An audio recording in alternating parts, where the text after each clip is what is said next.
Pernah nggak kamu dalam satu ruangan tiba-tiba terdengar suara psst?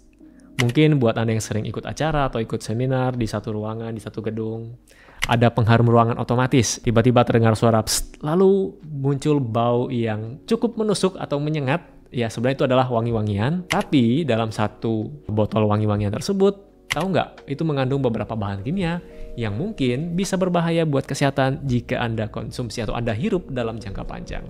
Nah, seperti apa? Tonton setelah yang satu ini.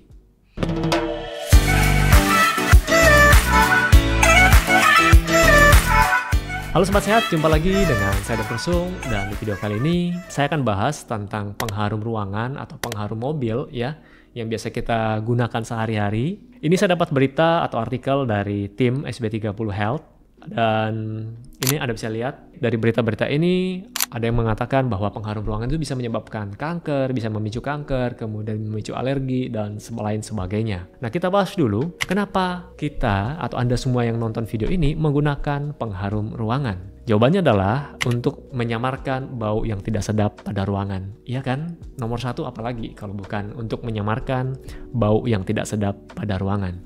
Sebenarnya, kalau kita bisa jaga kebersihan ruangan, kita tidak perlu menyamarkan bau tersebut. Biasanya bau-bau tersebut bisa timbul karena polusi udara, bisa disebabkan karena polusi asap, asap rokok, asap kendaraan, asap dari tetangga yang bakar sampah mungkin, ya, tetangga sebelah rumah atau sebelah kompleks yang bakar sampah, kemudian asapnya masuk. Nah, itu juga sangat mengganggu. Kemudian bau sampah, ya bisa dari sampah makanan, atau Anda yang jarang jadi Anda sudah pakai baju, keringat, cuman ada gantung aja dibiarkan di situ.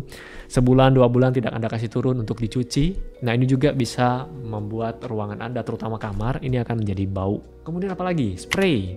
Ya, spray, kemudian sofa. Apalagi kalau Anda makan di atas tempat tidur, tumpah di sofa juga seperti itu. Kalau itu semua tidak dibersihkan, jalan pintasnya, apalagi ada tamu atau mungkin gebetan Anda mau datang ke rumah ya, ruangan tamu lagi berantakan, Anda cepat-cepat, kemudian baunya Anda samarkan dengan pengharum ruangan atau pewangi ruangan. Kemudian di mobil juga, ya di mobil juga, terutama buat mereka yang tidak merawat mobil, saya paling tidak suka kalau mobil itu kotor. Mungkin kalau sekarang ya, karena ini di akhir tahun, musim hujan, kalau eksteriornya kotor ya sudahlah. Ya mungkin tadi habis hujan gitu ya. Tapi kalau interiornya kotor, udah pasti orang ini tidak merawat mobilnya. Jok mobil, kemudian ada sisa makanan mungkin, ada sisa puntung rokok, abu rokok, dan sebagainya. Nah, kemudian ya yang nyetir sendiri atau drivernya mungkin tidak mandi atau bagaimana, malas mandi, kemudian masuk bau keringat. Nah, ini juga biasanya disamarkan dengan pewangi mobil ya, atau pengharum mobil.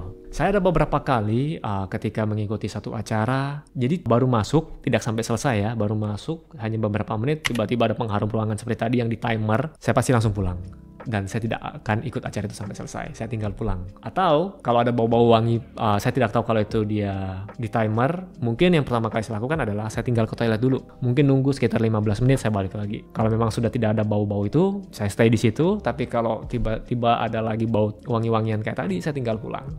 Kemudian yang kedua, biasanya acara gitu saya tinggal pulang karena posisi AC. Yang pertama bisa karena saya kedinginan atau AC-nya tuh nyentrong pas kena badan. Saya tidak bisa pindah tempat duduk, ya saya tinggal pulang. Kalau kita bicara apa bahayanya buat kesehatan, jadi ini cerita saya pribadi ya. Saya ada background asma, jadi makanya ketika ngikuti satu acara ada wangi-wangian pewangi sintetis gitu yang disemprotkan, saya pasti tinggal pulang karena saya tidak mau akan terjadi hal yang tidak diinginkan.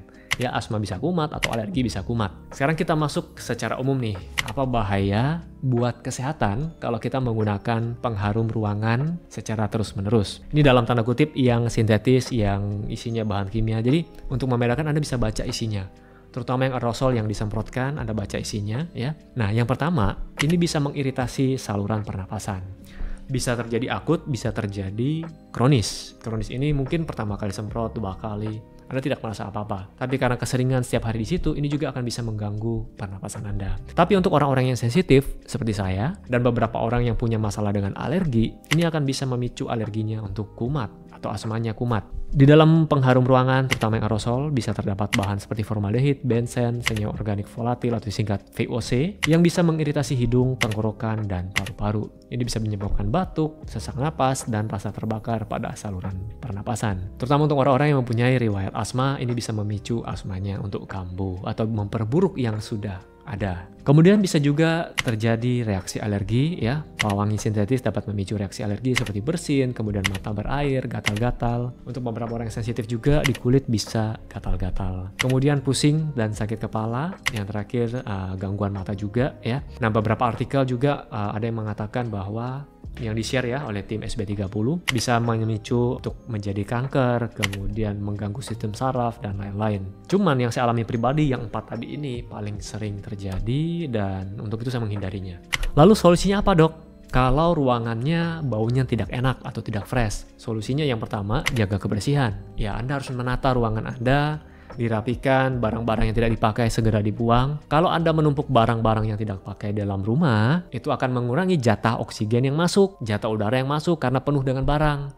Coba deh, barang-barang yang sudah tidak dipakai, misalnya sepatu, Anda beli sepatu terus sepatu yang lama Anda biarkan di rumah sampai jamuran. Anda beli tas juga seperti itu, baju yang tidak dipakai silakan Anda sumbangkan. Ya, Anda donasikan lah. Jadi ada tempat untuk udara itu berputar. Kemudian yang kedua, selain dibersihkan, buka ventilasinya supaya udara dari luar bisa menggantikan udara yang di dalam. Seperti itu. Jadi ada perputaran udara di sana. Lalu yang ketiga, kalau udaranya sudah fresh, sudah bersih, kemudian ketika Anda tutup, lalu baunya tidak nyenyak lagi atau rasanya tidak fresh lagi, mungkin, apalagi terutama yang untuk ruangan ber-AC ya, coba cek AC-nya. Kapan terakhir Anda cuci? Pastikan Anda cuci 3-4 bulan atau sampai 6 bulan paling lama sekali Anda harus cuci AC. Biasanya terutama di ruangan-ruangan AC itu jendelanya semua ditutup. Nah, dipakailah pewangi ruangan supaya untuk memasking atau menyamarkan bau-bau yang tidak sedap. Kalau Anda yang menggunakan karpet bagaimana? Harus Anda vakum karpetnya atau Anda cuci. Harus Anda cuci secara teratur, secara berkala. Paling tidak Anda vakum deh. Kemudian untuk mobil, sudah dicuci mungkin sudah masuk ke salon, kemudian joknya sudah Anda bersihkan, sudah Anda vakum, tapi kok masih udaranya tidak fresh. Yang perlu Anda ganti adalah filter kabin. Ini banyak dari teman-teman juga. Jadi sampai 1 tahun filter kabinnya tidak pernah diganti. Jadi begitu masuk ini kok ada yang nggak beres, padahal tempatnya bersih ya. Di bangkunya juga bersih, tidak ada makanan. Nah, ternyata filter udaranya, filter kabinnya tidak pernah diganti. Saya pribadi untuk ganti filter kabin sekitar 2-3 bulan sekali. Saya beli yang biasa aja, yang murah. Jadi bukan yang tidak perlu sampai yang ada karbon, tidak perlu sampai yang mahal. Yang penting Anda rutin ganti. Percuma Anda beli yang mahal, yang sampai ratusan ribu, tapi tidak pernah Anda ganti. 1 tahun tidak pernah diganti, pakai itu terus. Kemudian, apalagi? Sofa di rumah buat Anda yang punya sofa, kalau sofanya dari kulit, gampang, tinggal Anda lap saja. Tapi kalau sofa Anda dari kain, itu bisa menyimpan debu. Saran saya, juga harus dibersihkan. Panggil jasa tukang bersih yang profesional untuk membersihkan sofa Anda. Apalagi kalau sofa Anda sofa mahal. Atau paling tidak Anda bisa lakukan sendiri, Anda vakum sendiri. Nah, untuk yang suka wangi-wangian, kalau misalnya udara sudah fresh, saya pengen nih ada sensasi ada bau-baunya gitu. Nah, Anda bisa pakai wangi-wangian yang dalam tanda kutip natural ya. Saya pribadi dalam mobil, saya suka memakai kopi bubuk. Jadi saya beli kopi yang ukuran besar, ya. Saya buka, kemudian ambil beberapa sendok, saya taruh di wadah, taruh di belakang, bagian belakang mobil, ya. Jadi begitu nyala AC, tanpa nyala AC pun satu mobil itu sudah bau kopi. Karena saya suka bau kopi ya. Atau Anda bisa lakukan, buat Anda yang suka bunga, wangi-wangian bunga, atau wangi-wangian tanaman ya. Anda bisa pakai bunga melati mungkin, atau coba cari jenis bunga apa yang bisa bau mengeluarkan wangi yang harum. Kemudian bisa menggunakan serai, ya, atau pandan, atau apapun. Cengkeh juga biasa dipakai, ya, untuk memberikan aroma. Atau Anda juga bisa menggunakan essential oil. Essential oil ini Anda bisa taruh diffuser. Anda bisa beli diffuser, gambarnya seperti ini, ya, bisa dicolok ke listrik. Atau Anda bisa juga yang bakar menggunakan lilin kecil untuk menimbulkan atau menyebarkan aroma dari essential oil tersebut. Oke, mungkin itu saja yang bisa saya sharingkan. Jadi solusinya adalah perhatikan kebersihan ruangan Anda. Kemudian, nah ini kalau yang untuk acara-acara misalnya seminar, ya sebaiknya IO atau Anda yang punya tempat bisa nonton video ini. Jadi cukup dengan bersihkan ruangan Anda. Kalau mau pakai pewangi ruangan, pakailah yang alami. Oke, semoga bisa bermanfaat dan sampai jumpa di video saya selanjutnya. Salam hebat, luar biasa. apa bahaya buat kesehatan kalau kita menggunakan pengharum ruangan secara terus-menerus. Nah, yang pertama, ini bisa mengiritasi saluran pernapasan.